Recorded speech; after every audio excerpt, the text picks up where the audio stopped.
예, 안녕하세요. 예, 반갑습니다. 네. 오늘 그 민법 및 민사특별법을 하게 되는데, 저는 강의를 맡고 있는 이수환이라고 합니다. 자, 오늘 그 다뤄야 될 민법 및 민사특별법은 그 앞에 교수님들이 오리엔테이션을 많이 하셨기 때문에 저는 오리엔테이션을 그냥 생략하도록 하겠습니다. 그래서 그냥 제 과목에 대한 것만 그냥 간단하게 한 5분 정도만 하겠습니다. 길게 하면 이제 짜증 날 테니까. 자, 그래서 지금 제가 오늘 민법 및 민사특별법을 하게 되는데요. 요게 시험 범위가 네 파트로 되어 있습니다. 원래 민법은 5파트인데 그 5파트 중에서 우리는 친족 상속법의 시험 범위 안에 안 들어와요. 그래서 친족 상속을 빼기 때문에 네 파트만 지금 하게 됩니다. 그래서 첫 번째로서 민법 총칙이 되는데, 민법이 이 40문제로 구성되어 있고 민법 총칙이 10문제 배성됩니다. 신문항. 두 번째로서 물권법이 되겠는데, 물권법이 14문제 이렇게 배정이 되어 있습니다. 세 번째로서 채권법인데, 이 채권법 중에서도 계약법만 시험 범위 안에 들어옵니다. 채권법 전부가 들어오는 건 아니고 채권법 안에서 계약법만 시험 범위 안에 들어와요. 이 계약법이 10문제 배정이 됩니다. 그 다음에 네 번째로서 민사특별법이 되겠는데, 이 민사특별법이 이 6문제가 배정이 되는데, 이 민사특별법이 이 구성이 5개로 현재 시험 범위가 구성이 돼 있어요. 그러니까 첫 번째로서 주택임대차 보호법, 주택임대차 보호법입니다. 요게 한 문제 이렇게 배정이 되고, 두 번째로서 상가건물 임대차 보호법, 상가건물 임대차 보호법이 한 문제 이렇게 배정이 됩니다. 자, 그 다음에 세 번째로서 가등기, 이 가등기 이 담보입니다. 가등기 이 담보 등에 관한 법률, 여기가 한 문제 배정이 되고, 네 번째로서 집합 건물의 소유 및 관리에 관한 법률, 집합 건물의 이 소유 및 관리에 관한 법률입니다. 관리에 관한 법률, 요게 한 문제 이렇게 배정이 됩니다. 자, 그 다음에 다섯 번째로서 부동산 실권리자,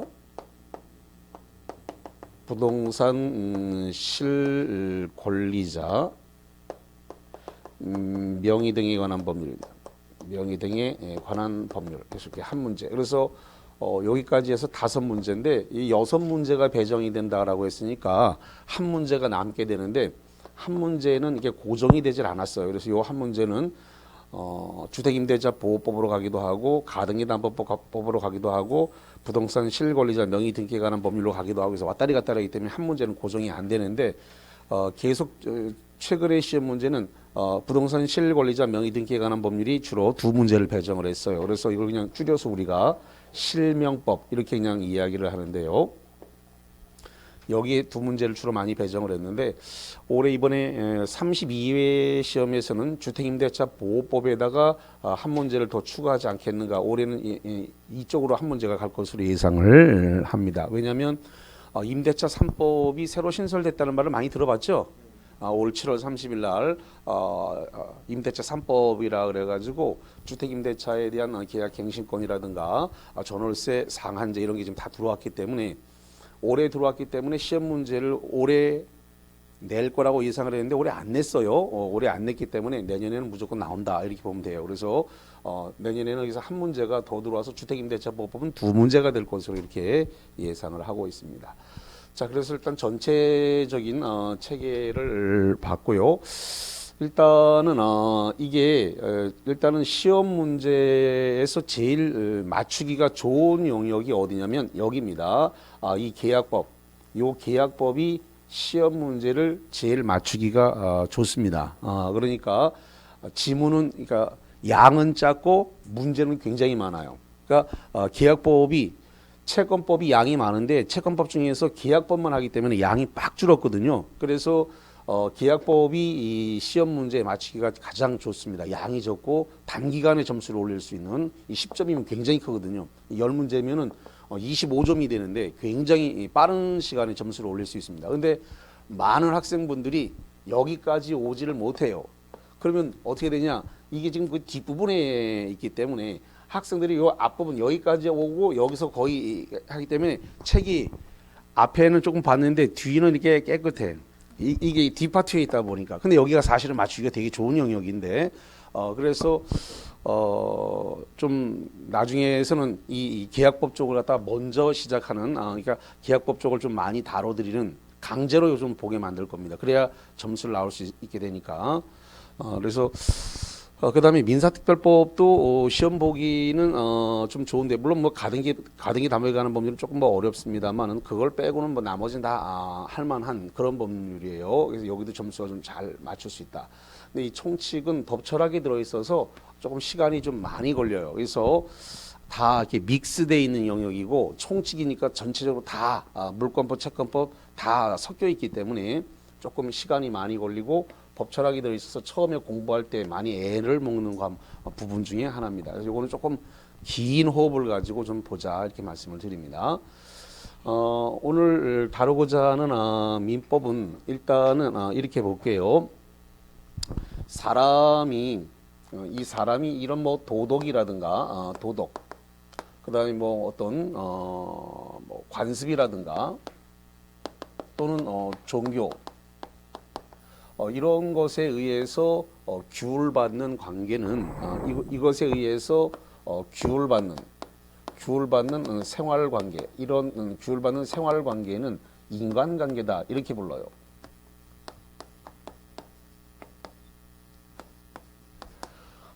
그러면 법 규범에 의해서 규율되는 생활관계, 이 법 규법에 의해서 이 규율되는 생활관계다. 이러한 생활관계는 뭐라 그러냐면 법률관계다 이렇게 얘기를 합니다.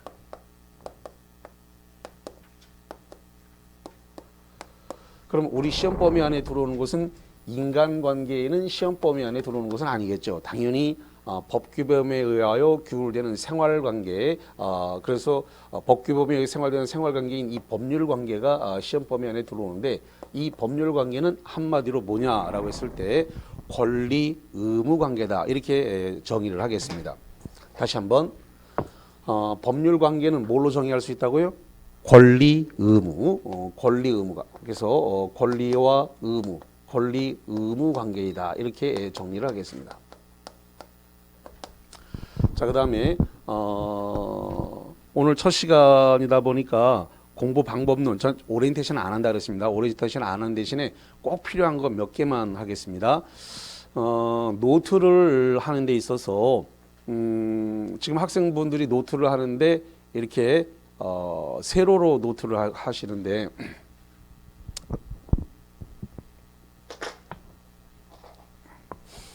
자, 지금 이렇게 돼 있으니까 노트가 돼 있으니까 스프링이 이렇게 껴져 있겠죠. 이렇게 껴져 있으니까 노트를 이렇게 세로로 이렇게 지금 세로로 하게 될 거란 말이죠. 가능하면은 이렇게 세로로 노트를 안 하는 게 좀 나은 것 같아요. 제 경험상 이 노트를 차라리 이렇게 스프링을 이렇게 된 쪽으로 그래서 가로로 이렇게 노트를 하는 게 더 낫겠더라고요. 여변을 좀 많이 줘야 됩니다. 그리고 책장 이렇게 노트를 넘길 때 한 페이지에 공간을 남겨놔야 돼요. 그러니까 이렇게 이거 한 바닥 쓰고 그럼 이거 넘기면 뒷장이 이렇게 이걸 넘겼으니까 뒷장이 있을 거 아닙니까? 한 장은 뒷장이 나오죠. 예, 뒷장은 사용하지 않습니다. 이 뒷장은. 그래서 이렇게 여기다 쓰고 넘기고 그럼 넘긴 다음에 뒷장은 안 쓰는 거죠. 이렇게. 예, 그래서 공백을 남겨놓습니다. 왜 공백을 남겨놨을 거예요?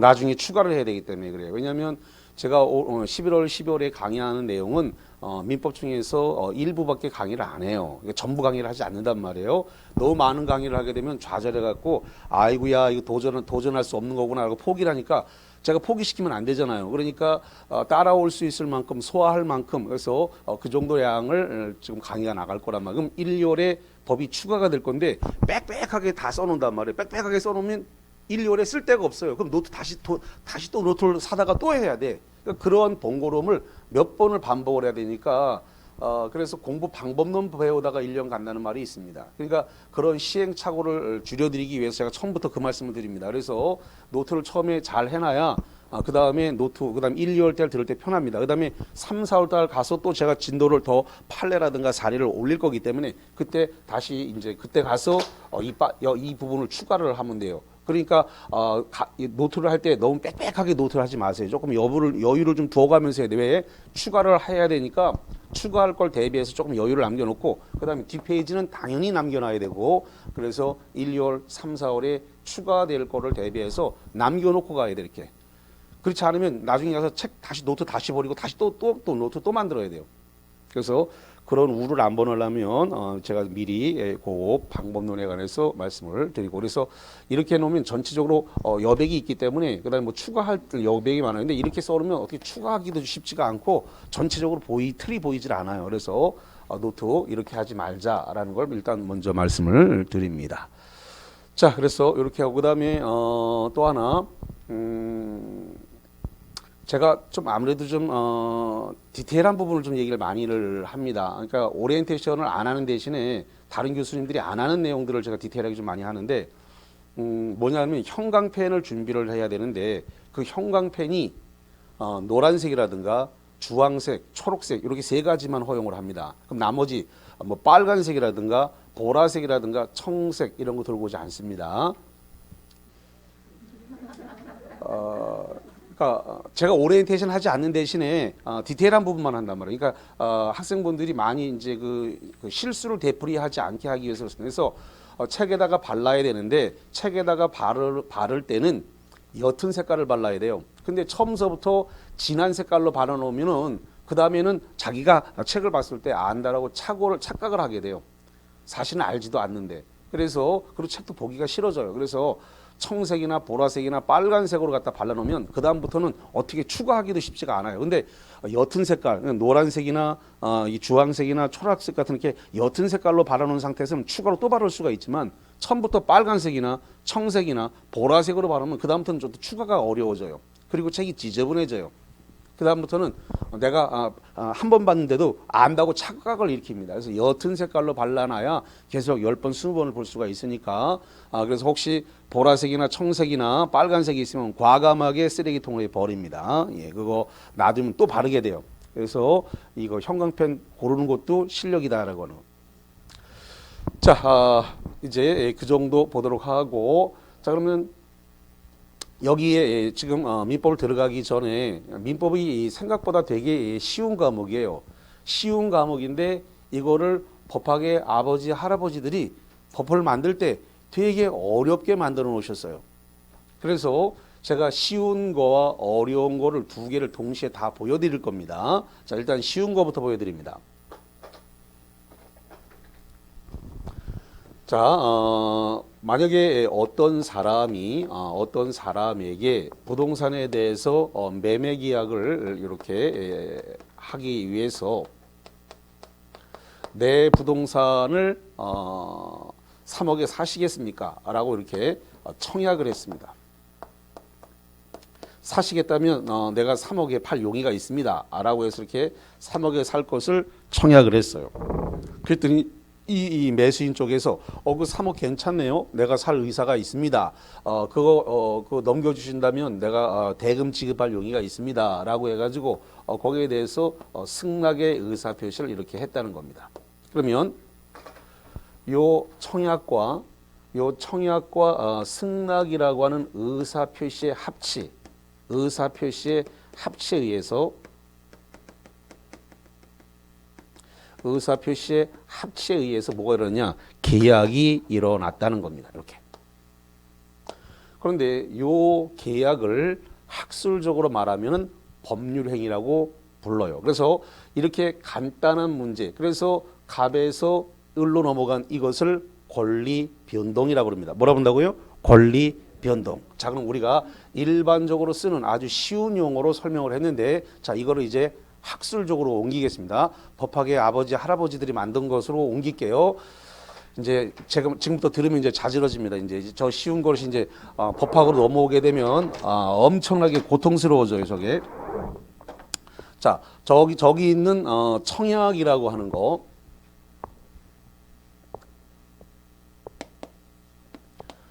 청약이라는 의사표시가 있고, 그 다음에 승낙이라고 하는 의사표시가 있습니다. 청약이라는 의사표시, 승낙이라는 의사표시, 이런 청약과 승낙의 의사표시를 학술적으로 뭐라고 표현하냐면 이걸 법률 사실이라고 표현을 해요.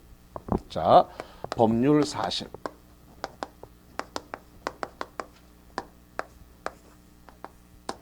이러한 청약과 승낙이라는 개개의 법률 사실이 모여서 뭐를 만드느냐 그랬더니 법률 요건을 만든다는 거예요.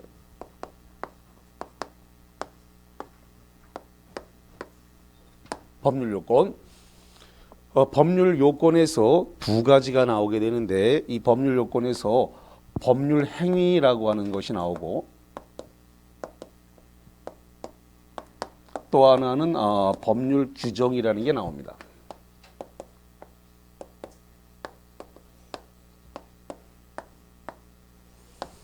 그러면 요 법률 행위에서 또다시 세 가지가 여기서 파생이 되는데, 여기서 단독행위라고 하는 게 나옵니다. 단독행위.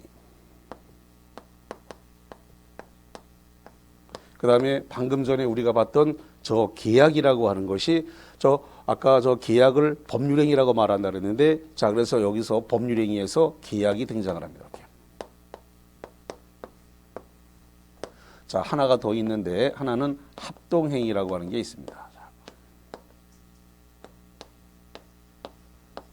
자, 그럼 다시 저기 쉽게 되어 있는 저 부분을 다시 학술적으로 옮겨오면은 청약이라는 의사표시. 그래서 요것을 갖다가 우리가 의사표시라고 이렇게 이야기합니다. 의사표시. 청약의 의사표시, 승낙의 의사표시, 이러한 개개의 사실을 법률 사실, 이 개개의 요소를 법률 사실이라고 하고, 이 법률 사실이 합치에 의해서 뭐가 있느냐? 계약이 일어났다는 겁니다. 의사의 합치에 따라서 계약이 일어났고, 계약을 법률행위라고 하고, 법률행위를 법률요건이라 불러요. 법률요건은 지금 갑에서 을로 넘어가게 되는데, 갑에서 을로 넘어간 것을 뭐라고 하냐면 법률효과다, 이렇게 표현합니다.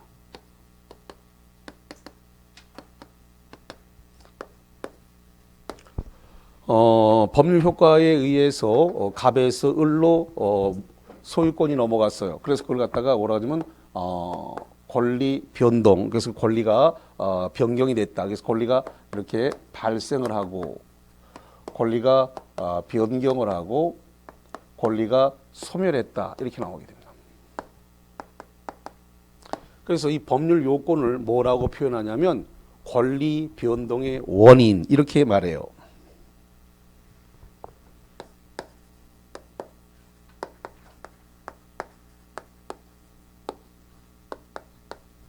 그러니까 저 갑이라는 소유자에서 을이라는 매수인에게 넘어가게 된 원인이 계약이라고 하는 원인에 의해서 이렇게 법률 효과가 발생해서 갑에서 을로 넘어갔다. 그러니까 저렇게 쉽게 되어 있는 부분을 이렇게 학술적으로 옮기면 엄청 어렵고, 시험 문제는 이제 여기서 총칙 파트는 여기서 문제가 나는 거고, 저기 써놓은 것은 계약법 쪽에서 시험 문제가 나와요. 그러니까 당연히 어디가 맞히기가 쉬워요. 저쪽 지금 요렇게 써져 있는 것이 시험 범위 안에 들어오는 것은 무슨 법이라고요? 계약법이에요. 근데 요렇게 써져 있는 것을 학술적으로 표현한 것은 민법 총칙이에요. 그러니까 벌써 딱 들어도 벌써 이쪽 거 어렵죠?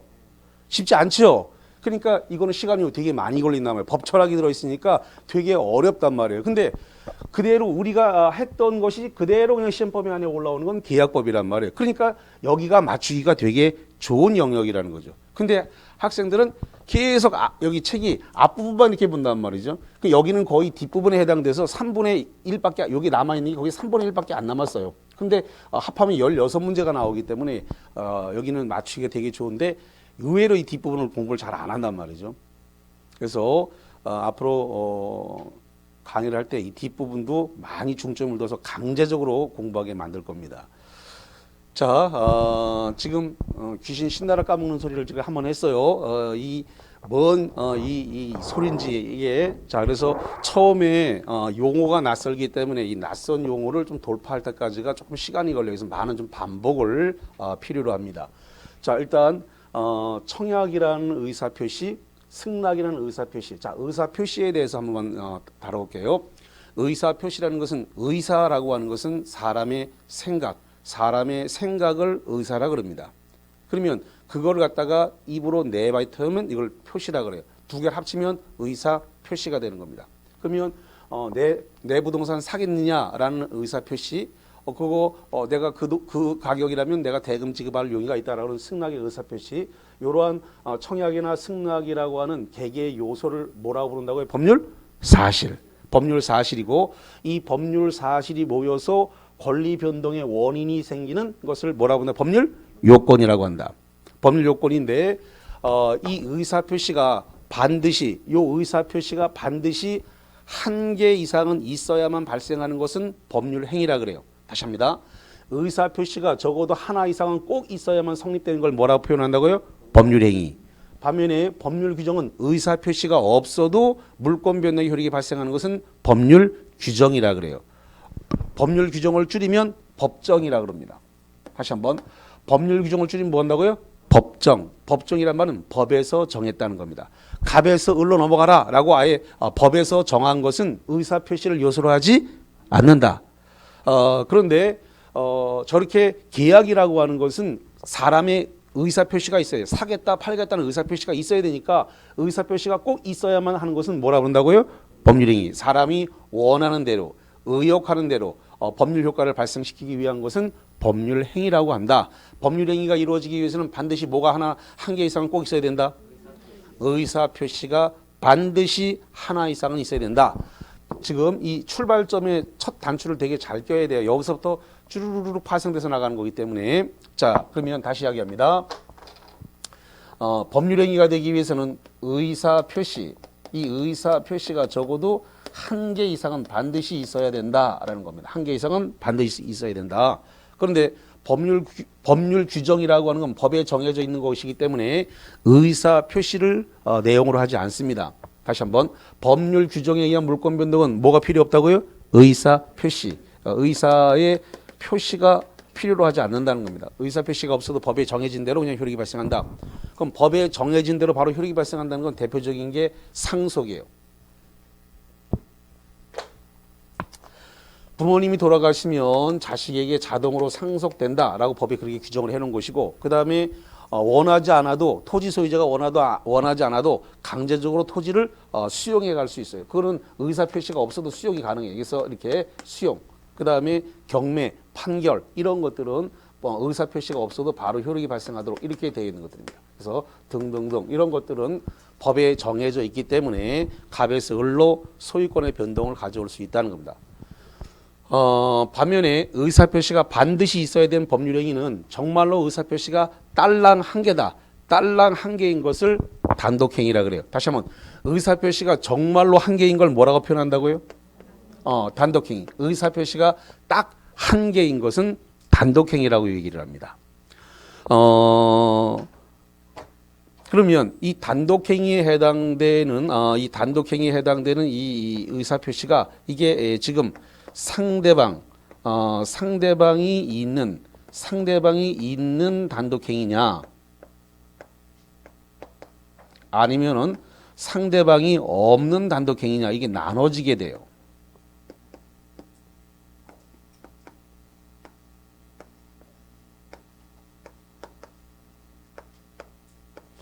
자, 그래서 여기 포인트는 이겁니다. 상대방이 있는지 상대방이 없는지 이렇게 나누는 겁니다. 단독행위의 뜻이 뭐라 그랬어요? 단독행위는 의사표시가 하나란 뜻이라니까. 가장 기초적인 부분이니까 이걸 놓치면 안 돼. 여기서 또 놓치기 시작하면 이제 뒤에 걷잡을 수 없어져요. 자, 다시 갑니다. 단독행위의 뜻이 뭐라고요? 의사표시가 몇 개다? 한 개. 의사표시가 한 개인 거를 뭐라고 표현한다? 단독행위라 그래요.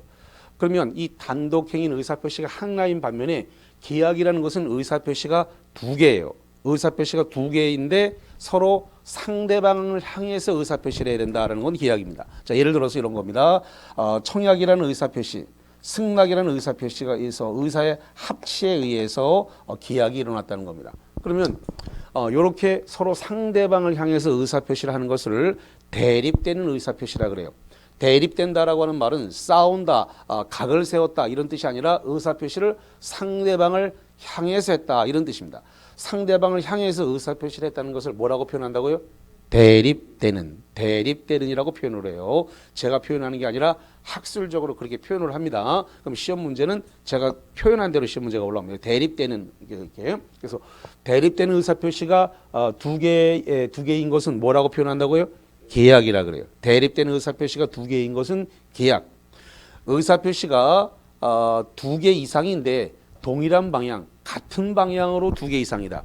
동일한 방향, 의사표시가 한 방향으로 두 개 이상인 것은 합동행위다. 이렇게 이야기를 합니다. 그래서 여기 나와 있는 단독행위, 계약, 합동행위는 의사표시의 개수, 의사표시의 개수에 의한 분류다. 이렇게 정리를 하겠습니다. 다시 한번. 단독행위냐 계약이냐 합동행위는 뭘로 분류한다고요? 의사표시의 개수. 의사표시가 딱 하나이면 뭐라고 표현한다고요? 단독행위. 두 개인데 대립되는 의사표시는 뭐라고 한다고요? 계약. 두 개 이상인데 한 방향으로 동일한 방향으로 두 개 이상이면 뭐라고 한다? 합동행위라고 한다. 이렇게 일단 정리를 하겠습니다. 그러면 여기서 상대방 있는 단독행위라는 말의 뜻은 일단 단독행위는 의사표시가 한 개인데 상대방이 있다라고 하는 이 말의 의미는 의사표시가 상대방에게 도달해야 효력이 발생한다. 이 뜻입니다. 다시 한번 단독행위라는 말은 의사표시가 몇 개? 하나인데 그 의사표시가 상대방에게 도달해야만 뭐가 발생한다고요? 효력이 발생한다. 이거를 상대방 있는 뭐라고 한다고요? 단독행위. 그럼 상대방 없는 단독행위는 상대방이 없다는 게 아니고 상대방은 있지만 의사표시를 상대방에게 도달시키지 않아도 효력이 발생한다. 이것을 상대방 없는 단독행위라고 그래요. 상대방 없는 단독행위는 상대방이 없다는 게 아니라 상대방은 있으나 뭐 하지 않아도 된다고요? 의사표시를 상대방에게 도달시키지 않아도 효력이 발생한다라는 것을 상대방 없는 단독행위라고 그래요. 상대방 없는 단독행위는 상대방이 없다는 뜻이 절대 아니고 상대방은 있으나 상대방에게 뭘 안 해도 된다고요? 의사표시를 도달시키지 않아도 효력이 발생한다. 라는 것을 뭐라고 표현한다고요? 상대방 없는 단독행위다. 이렇게 표현해요.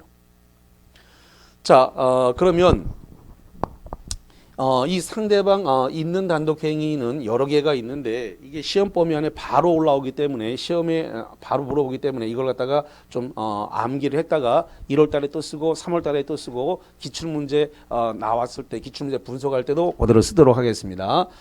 자, 그래서 이렇게 하죠. 동철이가 상추 먹고 취해서 헤헤 웃는데 채 이렇게 하겠습니다. 자, 여기 나와 있는 동은 뭘 가리키는 거냐면 이것은 동의를 말하는 겁니다. 동의 뭐라고요? 동의. 그 다음에 철은 뭐냐면 이것은 철회입니다. 철회. 자, 그 다음에 상은 상계입니다. 자, 이 상계의 뜻이 뭐냐면 내가 줄 돈이 상대방한테 줄 돈이 있고 상대방은 나한테 받을 돈이 있고 그래요. 그러면 줄 돈 받을 돈을 퉁치고 차액만 계산하자 이렇게 된 것을 뭐라고 표현한다고요? 상계라고 해요. 상계. 자, 그 다음에 추는 추인입니다. 추인이라고 하는 말은 추후에 인정했다는 겁니다. 추인의 뜻이 뭐라고요? 추후에 인정했다. 그 계약이 잘못됐는데 차후에라도 그걸 갖다 인정을 했다. 법률행위 그 법률행위가 잘못된 법률행위를 했지만 추후에라도 그걸 인정을 하면 나중에라도 인정하면 된다. 효력이 있다는 겁니다. 그래서 추인이라 그래요. 그다음에 이 취는 취소입니다. 취가 뭐라고요? 취소. 그다음에 해는 해제. 그다음에 뒤에 것은 해지. 그다음에 대는 대리권 수여입니다. 대리권 수요. 자, 그다음에 채는 채무 면제가 되겠습니다. 뭐가 된다고요? 채무 면제. 자, 그래서 상대방 있는 시험 문제가 물어볼 때 상대방 있는 단독행위인가 상대방 없는 단독행위인가 이걸 물어보기 때문에 이거 애우고 있는 사람한테는 0.5초 내에 맞출 수 있는 문제고 그렇지 않은 사람한테는 이건 굉장히 고통스러운 문제 중에 하나예요. 그러니까 아주 쉽게 갈 수 있는 부분을 어렵게 만들지 마시기 바랍니다. 자, 한 번만 풀어봅니다. 그냥 암기표로 부릅니다. 시작. 동철이가 상추 먹고 취해서 헤헤 웃는데 채. 동은 뭐다? 동의. 다시 동이 뭐라고요? 동의. 그 다음에 철은 뭐다? 철회. 그 다음에 상은 상계. 추는 추인. 취는 취소. 해는 해제. 그 다음에 뒤에 거 해는 해지. 요 해지는 임대차에 적용되는 겁니다. 다시 한번 해지는 어디에다 적용된다고요? 임대차. 임대차는 해제라고 안 하고 뭐 한다고요? 해지라 그래요. 임대차를 끝내는 것은 해지예요. 해제가 아니고 계약을 끝내는 것은 보통 매매 계약이라든가 이런 계약을 끝내는 것은 해제고 임대차 계약을 끝내는 것은 해지라 그래요. 용어가 달라요. 나중에 다 정리해 다시 다 할 겁니다. 그 다음에 대는 뭐라고요? 대리권 수여. 그 다음에 채는 채무 면제. 방금 전에 정리한 이러한 것들을 뭐라고 표현한다고요?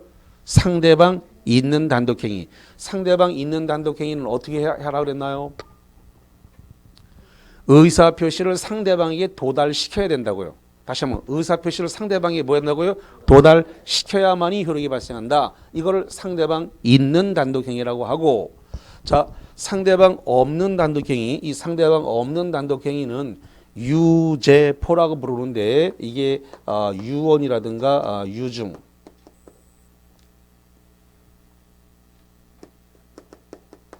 그 다음에 재단법인 설립입니다.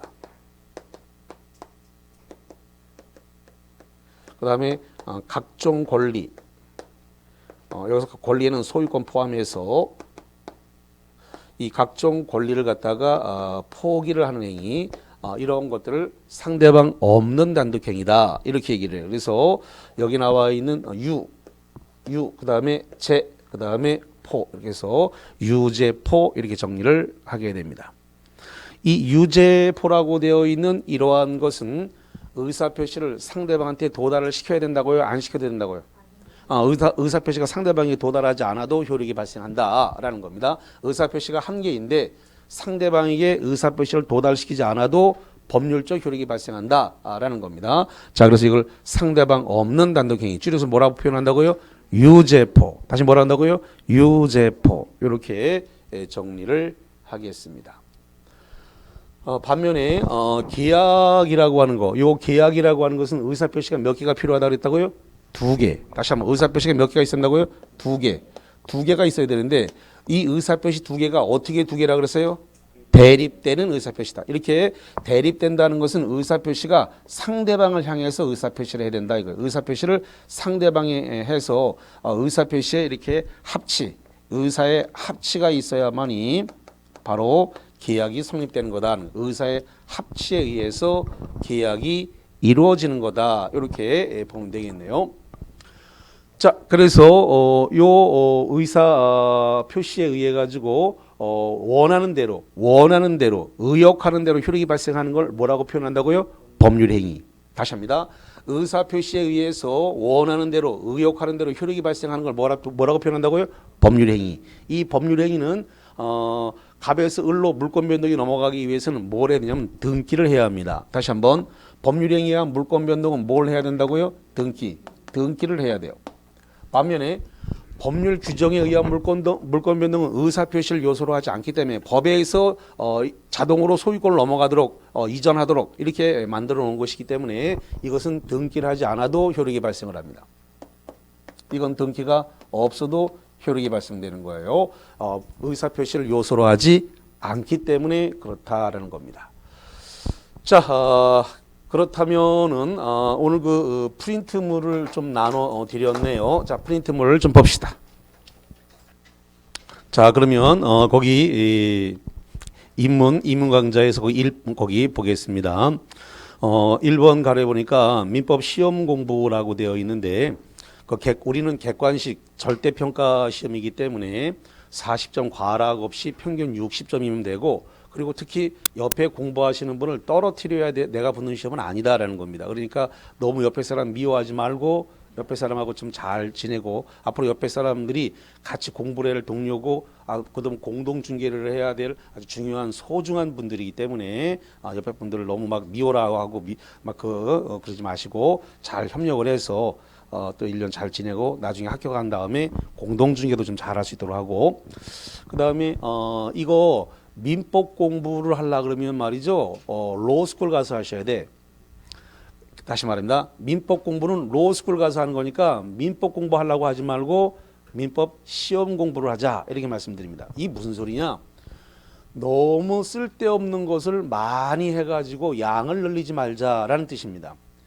인터넷 강의를 보게 보면은, 인터넷상에 보면 강사들이 판서 어마무시하게 많이 합니다. 그리고 쓸데없는 거 되게 많이 합니다.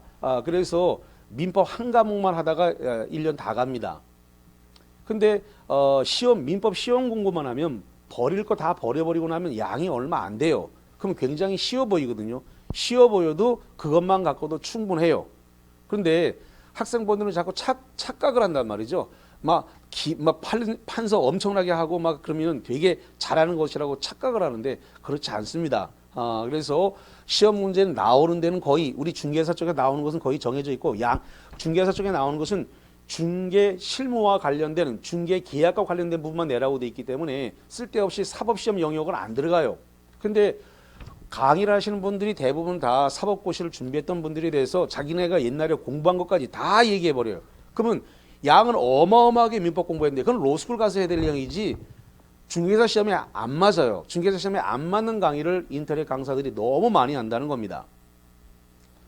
양을 늘리지 말자라는 것을 하고, 지금 공부를 처음 시작하기 때문에 여러분들한테 세례를 좀 시켜야 되겠는데, 단기에 합격하고 싶으면은 라인 하나만 타고 가셔야 됩니다. 라인 하나만 타고 가야 된다는 얘기가 뭐냐면, 학원에 나왔으면 학원 공부에만 충실하자는 겁니다. 학원 공부 듣고 학원 강의 동영상만 보자 이겁니다. 그런데 이 강사 거 보고 저 강사 거 보고 강의를 이것저것 늘기 시작하면은 기본적으로 2년, 3년, 4년을 해야 됩니다. 단기에 합격하고 싶다면 학원에서 하는 강의와 학원에서 하는 동영상만 보자. 그거 가지고도 충분히 합격한다는 겁니다. 그런데 강의를 하다 보니까, 수업을 듣다 보니까 동영상 가보니까 이 강사도 있는 것 같아요. 이거 한번 들어보고 저 강사도 있는 것 같아요. 저 강사 들어보고 하다 보니까 자꾸 양을 늘린단 말이죠. 양을 늘리다 보니까 합격을 빨리 못하고 2년, 3년씩, 5년씩 걸린다는 겁니다. 그러니까 학원에 있는 교수님 강의와 그 동영상 들으면 충분하니까 다소 좀 혹시 모자라는 게 있다 하더라도 내가 몇 번 계속 반복적으로, 어차피 공부는 내가 해야 되는 거니까 반복적으로 하면 되는 것이지, 이 강사 저 강사 거 동영상을 보면서 양을 늘리지 말자. 요걸 꼭 당부드립니다. 더 많이 하면 잔소리니까 오늘 이 정도 하고, 그 다음에 내가 1월달에 가서 한번 또 하고 3월달에 가서 한번 또 하고, 이렇게 한 달에 한 번씩만 이제 쇠뇌를 시키겠습니다. 이게 왜 중요하냐면 여러분을 단기에 빨리 합격시키기 위해서 자꾸 잔소리 한 번씩 해야 됩니다. 그래야 다른 강의를 안 보거든. 다른 강의를 자꾸 보면 양이 늘어나서 빨리 못 붙는단 말이에요. 양이 늘어나서. 그거 희한하죠? 여기 강의 듣고 다른 강사 거 들으면은 보충이 되니까 좋을 것 같은데 그게 희한하게 안 된단 말이지. 자, 올해 장수생 대열에 들어가지 않으려면 학원 강의에 충실히 듣고 그거 복습 열심히 하자, 이 말씀을 드립니다. 자, 그래서 민법 시험 공부를 해야지 민법 공부하지 말자라는 말들 내려왔고요. 그다음에 거기 두 번째, 자기의 입장에서 생각하지 말라는 말. 특히 중개업을 하시는 분들이 자기가 중개업을 했을 때 이렇게 해서 난 계약을 했고 이렇게 해서 뭐 중개했다, 이렇게 생각을 해서 문제를 자꾸 자기가 중개했던 것을 가지고 이렇게 시험 문제를 접근해요. 그러니까 문제가 안 풀린단 말이죠. 그래서 자기 생각대로 하지 말고 법대로 해야 되는데 자꾸 중개하시던 분들은 중개했던 생각대로 하는. 그래서 이 중개 실무하시는 분들이 빨리 합격을 못합니다. 기본적으로 중개하시는 분은 3년 이상 걸려요. 재밌죠? 중개하시는 분이 중개 현업하시는 분이 빨리 붙을 것 같은데 빨리 못 붙는다는 사실이 너무너무 재밌죠? 제가 25년 강의했거든요. 25년 강의 동안 얼마나 많은 사람을 가르쳐 봤겠습니까? 근데 희한하게 중개업을 하시는 분이 빨리 못 붙어요. 빨리 붙어야 되는데 희한하게 못 붙는단 말이야. 그게 왜? 자기 생각이 있어서 그래요. 자기 생각. 법대로 안 하고. 법대로 해야 되는데 자기 생각대로 해서 그래요. 이게 법에 정해진 대로 하자라고 하는 거. 그 다음에 거기 이 책을 막 무대부분으로 읽지 말고 책을 읽으면서 중요 부분에 관한 표시를 하자. 그러니까 핵심 부분에 대해서. 그러니까 처음에는 그거를 여러분이 할 줄 모르니까 제가 도와드릴 겁니다. 어디를 표시하고 어디를 박스 치고 어디를 이제 해야 되는지 그 부분을 교재에다가 제가 표시를 해드릴 거예요. 그래서 아까 형광펜 얘기를 한 부분은 제가 어디를 형광펜 쳐야 되고 어디를 끊어야 되고 이렇게 하는 부분을 평상시에 연습을 시켜드릴 거예요. 그래서 기본서와 요약집을 갖다가 빠른 속도로 숙도가 할 수 있도록 처음부터 만들어 드릴 겁니다. 그래서 이걸 단거나 해가지고 9월, 10월에 가면 그것만 보면 충분히 점수가 나올 수 있도록 만들어 드릴 겁니다. 자, 그렇게 보시면 되겠고. 자, 그 다음에 거기 2번 박스에 보니까 권리 변동의 원인이다. 그래서 권리 변동, 칠판 잠깐 볼까요? 칠판 보니까 권리 변동의 원인이란 말이 주어졌어요. 권리 변동의 원인은 권리가 갑에서 넘어간 원인이 법률 요건에 의해서 그렇게 됐다. 법률 요건은 법률 사실이라는 청약과 승낙이라고 하는 개개의 요소에 의해서 법률 행위와 법률 규정으로 나눠져서 법률이 요건에 의한 권리 변동을 가져왔다. 그래서 거기 권리 변동의 원인은 두 가지로 돼 있어요. 그래서 거기 법률 행위다. 법률 행위는 뭐라고 써놓냐면 의사 표시가 있어야 되는데 당사자가 원하는 대로 의혹하는 대로 법률 효과가 발생하는 경우인데 매매라든가 징여라든가 임대차 다 당사자가 원하는 대로 그 원하는 대로 하려고 그러니까 의사 표시가 필요한다는 겁니다. 원하는 대로 의혹하는 대로 효력이 발생하기 위해서는 의사 표시가 있어야 된다. 반면에 법률 규정이다. 7번 볼까요? 법률 규정은 의사 표시를 요소로 한다 안 한다? 안 한다. 왜 안 한다? 법이 그리 정했다. 왜 의사 표시를 요소로 안 한다고요? 법이 정했다. 법이 정했다를 법률 규정이라 그런 거예요. 법률 규정은 법이 그렇게 정했다는 겁니다. 그래서 법률 규정, 법률 이외의 경우인데 당사자의 의사와 관계없이 거기 박스 쳐보세요. 의사와는 관계없이라는 거. 의사 표시가 필요 없다는 거예요. 의사와는 관계없이 법률 규정에 따라 법률 효과가 발생하는데 뭐 거기 상속이라든가 수용이라든가 판결이라든가 경매라든가 이런 것들이 전부 다 법률 규정에 들어간다. 이렇게 보면 되겠습니다. 자, 그 다음에 그 밑에 물권과 채권이란 말이 나왔는데 자, 여기 한번 봅니다. 여기 지금 물권법이 14문제가 되는데 이 물권이라고 하는 것은 물건의 지배, 물건을 갖다가 지배를 하려고 그래요. 물건 지배를 갖다가 정당화 시켜주는 게 이게 물권인데 그러기 위해서는 등기를 해야 되겠죠. 물건의 지배를 정당화하기 위해서 등기를 하게 되는데 이렇게 물건의 지배를 등기를 해놓게 되면 누구에게라도 효력을 주장할 수 있다는 겁니다. 다시 한번 물권법은 물건의 지배를 정당화하기 위해서 등기를 하게 되는데 등기하게 되면 그 효력을 누구에게나 주장할 수 있다는 겁니다. 이걸 절대권이라고 그래요. 뭐라고 한다고요? 절대권. 누구에게나 주장할 수 있다. 그래서 물권은 누구에게나 효력을 주장할 수 있는 것이고 반면에 이 채권이라고 하는 것은 사람에 대한 권리인데 매도인과 매수인, 자 여기 봅니다. 매도인과 매수인 간에 당사자 간에만 주장을 할 수 있는 겁니다. 매도인과 매수인이 아닐 수도 있어요. 임대인과 임차인일 수도 있습니다. 당사자는. 그래서 임대인과 임차인, 매도인과 매수인, 이 당사자 관계, 사람과 사람 간에 관해서 그 당사자 간에만 주장할 수 있는 걸 뭐라고 표현한다고요? 채권이라 그래요. 다시 사람과 사람 사이에서만 당사자 관계에서만 주장할 수 있는 걸 뭐라고 표현한다고요? 채권이라고 한다고요. 자, 그럼 다시 한번 해볼게요. 매도인은 매수인에게 뭘 요구할 수 있냐? 대금 달라고 요구할 수 있는 권리가 있고 그 다음에 매수인은 매도인에게 등기 달라고 요구할 수 있는 권리가 있어요. 이런 권리를 채권이라고 그래요. 뭐라 한다고요? 채권. 그럼 당사자끼리만 주장할 수 있고 다른 사람한테는 주장할 수 없는 것을 채권이라고 그래요. 근데 누구에게나 다 주장할 수 있으면 뭐라고 표현한다고요? 물권이라 그래요. 물권. 누구에게나 다 주장할 수 있는 거. 그러니까 물건의 지배를 정당화하기 위해서 등기했으니까 등기함으로써 대한민국 누구, 세계 누구에게나 다 효력을 주장할 수 있는 것은 물권이에요. 그러나 당사자, 매도인과 매수인, 임대인과 임차인 이런 당사자 관계에서만 주장할 수 있는 것을 사람끼리만 주장할 수 있는 이것을 채권이라고 한다. 이렇게 구분을 해드리겠습니다.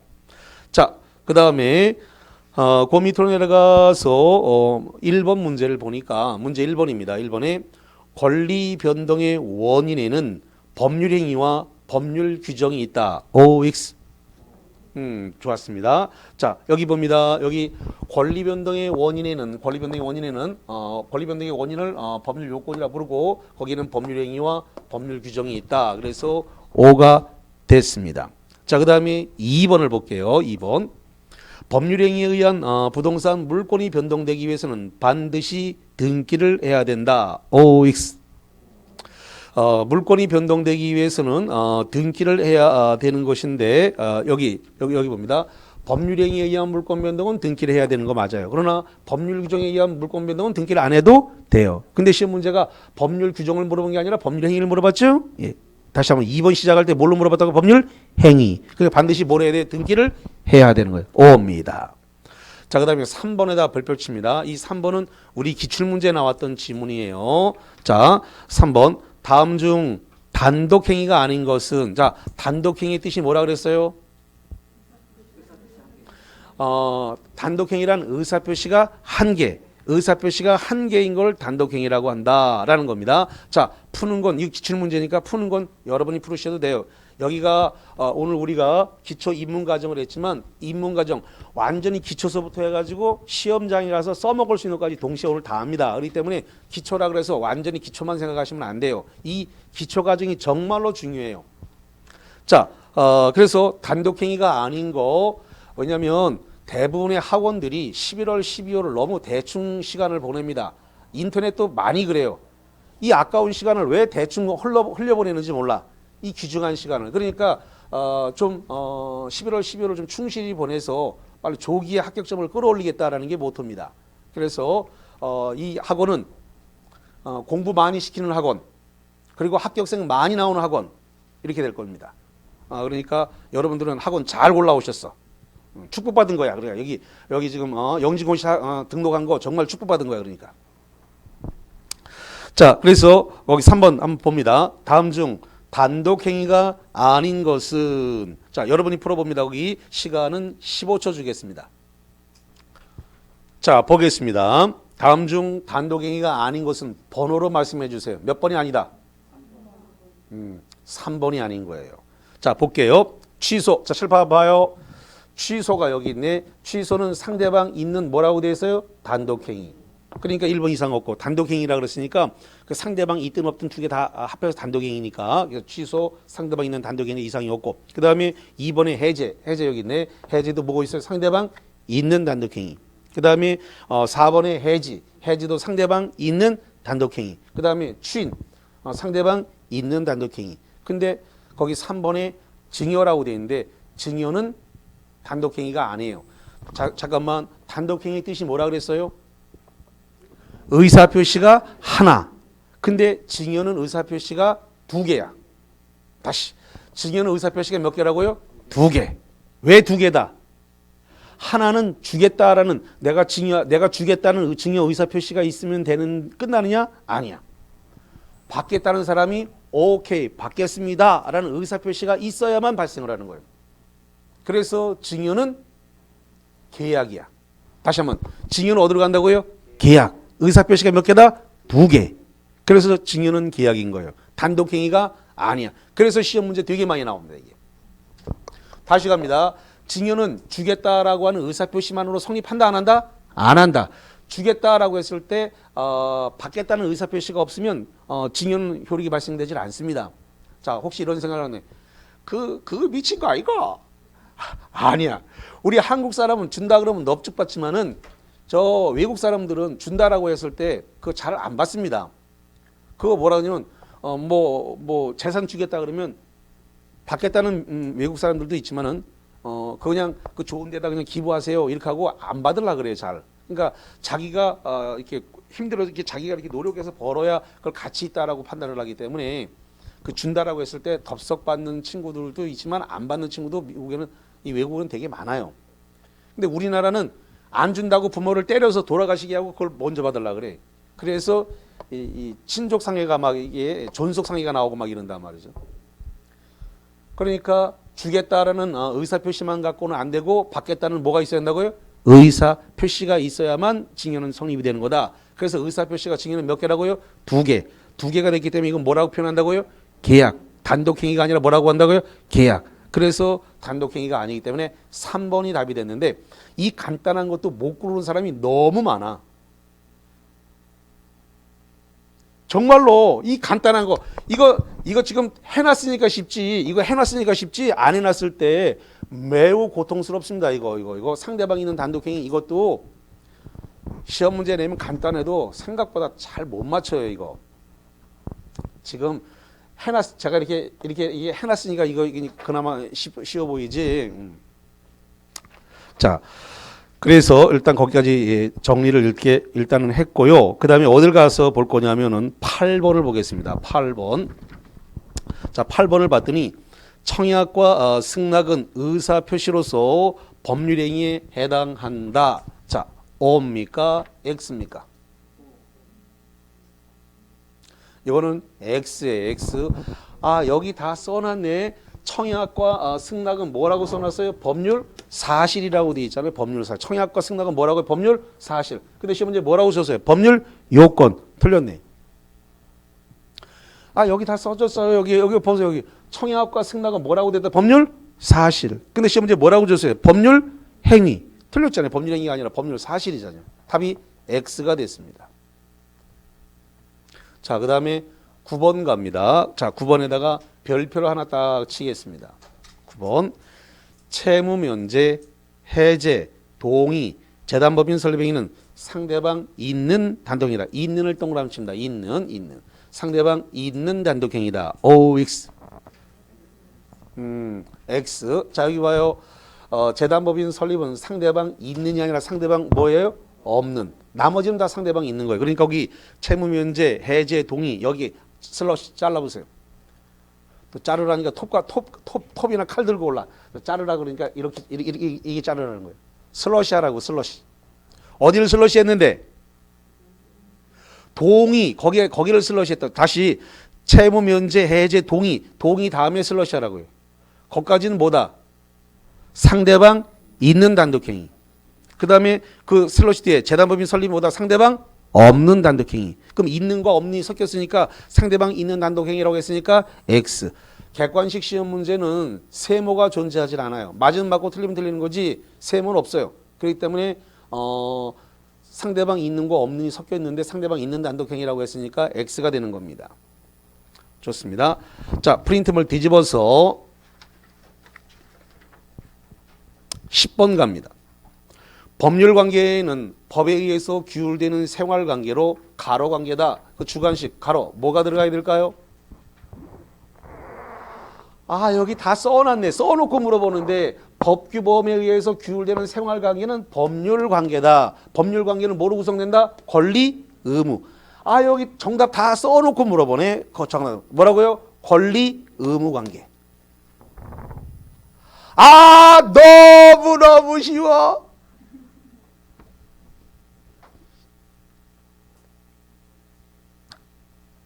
자, 그 다음에 11번. 자, 11번. 한 개 또는 여러 개의 법률 사실이 결합해서 법률 요건을 구성하고 슬러시 잘라요. 여기까지. 자, 맞다, 틀리다. 자, 여기 봐요. 여기 청약과 승낙. 청약과 승낙이라고 하는 법률 사실이 결합을 해가지고 결합을 하게 되니까 의사표시에 뭐가 발생해요? 청약이라는 의사표시, 승낙이라는 의사표시가 합치가 되면 뭐가 발생해요? 계약. 계약은 뭐예요? 법률행위. 법률행위 뭐예요? 법률 요건. 법률 요건이 되면서 뭘 가져다? 법률 효과로서 권리 발생, 변경, 권리 변경이 가졌잖아요. 그래서 이 법률 효과를 권리 변동이라고 부른다는 겁니다. 법률 효과를 권리 변동. 자, 그래서 거기 다시 갑니다. 한 개 또는 여러 개의 법률 사실이 결합을 해서 여기서 한 개 또는 여러 개라고 하는 것은 청약과 승낙을 얘기하는 겁니다. 여러 개의 법률 사실이 결합해서 법률 요건을 구성하고 왜 계약이 됐으니까 계약은 법률행위고 법률행위는 뭐예요? 법률 요건이에요. 여기 봐 여기 계약은 법률행위고 법률행위는 뭐예요? 법률 요건이니까 맞단 말이에요. 법률 요건을 구성을 하고 그 요건에 해당하면 뭐가 발생한다? 법률 효과. 법률 효과가 발생을 해서 권리가 발생, 변경, 소멸을 가져오게 된다. 그래서 5가 되는 겁니다. 자, 12번이 되겠습니다. 법률 요건은 행위자가 원하는 대로 효과를 발생하는 법률 행위와 행위자의 의사와 관계없이 법률 규정에 따라 효과가 발생하는 법률 규정만이 있다. OX. 자, 여기 한번 봐요. 법률 요건이라고 하는 것은 의사표시, 행위자가 원하는 대로 효력이 발생하는 법률 행위와 원하지 않아도 의사표시를 필요로 요소로 하지 않는 법률 규정만이 있다. 맞네요. 법률 요건은 법률 행위와 법률 규정 두 개밖에 없잖아요, 지금. 답은 뭐가 됐다고요? 5예요. 두려워 마. 아니 이게 발음이 잘못됐어. 두려워 마. 어려워 마. 아무것도 아니야. 자, 조금만 쉬었다가 계속 진행하는데 칠판은 지우지 않습니다.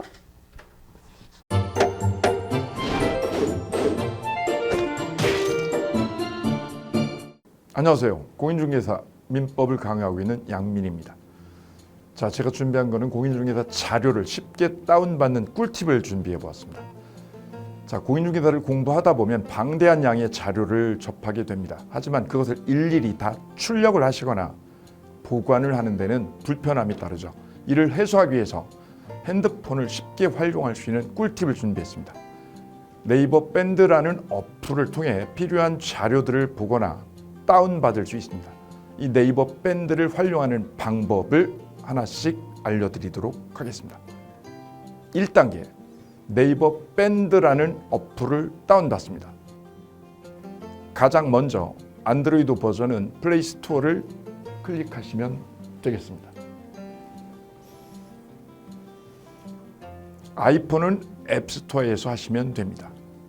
그 다음 검색창에 네이버 밴드를 검색하시고 다운 혹은 설치를 클릭하시면 되겠습니다. 이렇게요. 2단계, 밴드 어플에서 공수모를 검색해 주시면 되겠습니다. 밴드 어플을 누르시면 위쪽 상단에 보시는 것처럼 돋보기 모양의 아이콘이 보입니다. 이 돋보기 부분을 클릭하시게 되면 맨 위쪽에 하얀 공백의 검색창이 생기는데요. 이곳을 눌러서 공수모 이 세 글자를 쳐주시면 되겠습니다. 3단계는요. 해당 공수모 밴드를 들어가 주시면 됩니다. 이 밴드는 공인중개사를 공부하시는 수험생들을 위한 밴드입니다. 수험생들을 위한 시험 정보나 자료가 업로드되어 있어서 공부를 할 때 활용할 수 있는 밴드입니다. 보시는 것과 같이 강의와 관련된 공지사항이나 최신 자료가 다양하게 제공되고 있습니다.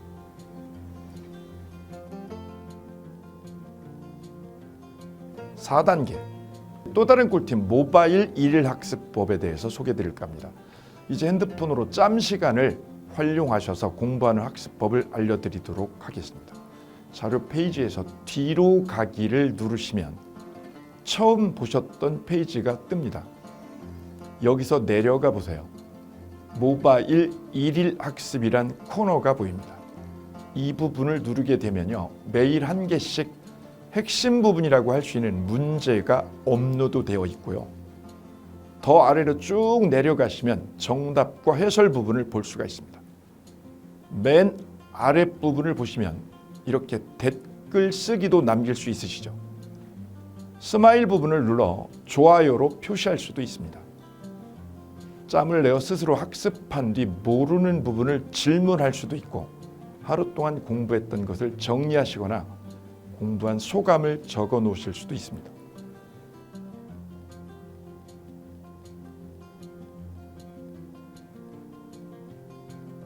지금까지의 과정과 같이 공수모 밴드에 가입하신다면 다채롭게 업데이트되는 양질의 최근 자료들을 접하시고 활용할 수 있습니다. 꼭 가입하셔서 좋은 자료 많이 활용하시기 바랍니다.